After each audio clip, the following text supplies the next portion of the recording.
ఈ విజయం అందరూ సెలబ్రేట్ చేసుకునే విజయం. ఎందుకంటే ఒక విజనరీని ప్రిజనరీ చేయాలంటే ఎలా ఉంటుందో రిజల్ట్ ఇలా కనిపించింది.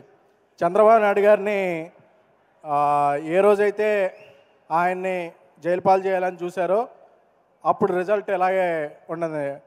లోకేష్ గారిని మంగళగిరిలో అప్పట్లో ఓడించారు, ఇప్పుడు ప్రత్యర్థులకి ఆయన మంగళవారం చూపిస్తున్నాడు. సో ఇక్కడ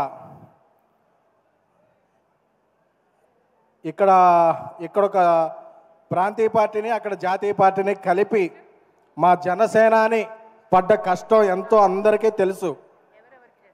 ఈ సందర్భంగా ఒకటి చెప్పాలి. చెప్పచ్చా? చెప్పండి సార్. అన్నయ్య పెట్టాడు దండం, తమ్ముడు పెట్టాడు పెండం. నమస్కారానికి ప్రతి నమస్కారం అనేది సంస్కారం.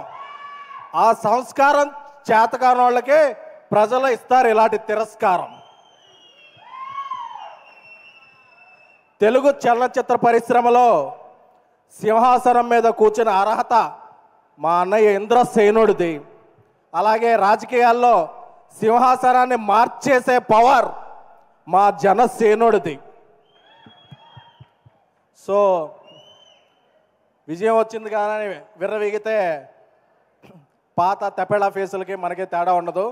సో అందుకని అందరినీ సోదరులా భావిస్తూ రాష్ట్ర అభివృద్ధికి అందరూ తోడ్పడాలి.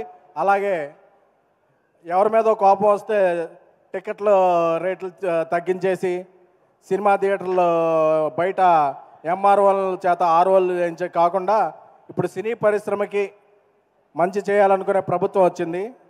సో ఇలాంటి ప్రభుత్వం సుస్థిరంగా ఉండాలని, తెలుగు చలన పరిశ్రమకి ఎంతో మేలు చేకూరాలని కోరుకుంటున్నాము. అలాగే విజయం వచ్చిన తర్వాత అందరూ విజయం తరపున మేమున్నాం అని అవుతారు. ఈ విజయం రాకముందు నుంచి విశ్వప్రసాద్ గారు జనసేన క్యాంపెయిన్లోనూ విరివిగా పాల్గొంటూ అలయన్స్కి అండగా నిలిచారు. సో ఆయనకి కూడా శుభాకాంక్షలు. సార్, మీరు ముందే విజయాన్ని ఊహించారు, అలాగే ముందే అండగా నిలబడ్డారు. సో మీలాంటి వ్యక్తులు అటు జనసేనకి, అలాగే అలయన్స్కి, అలాగే తెలుగు చిత్రసీమకి మీరు చేసే ఫ్యాక్టరీ లాంటి సినిమాలు ఎంతో అవసరం. సో ఈ విజయాన్ని అందరం సెలబ్రేట్ చేసుకుందాం. బట్ గర్వాన్ని నెత్తికెక్కించుకోవద్దు. ఎందుకంటే ఇంకా చేయాల్సింది చాలా ఉంది. జై జనసేన, జై అలయన్స్.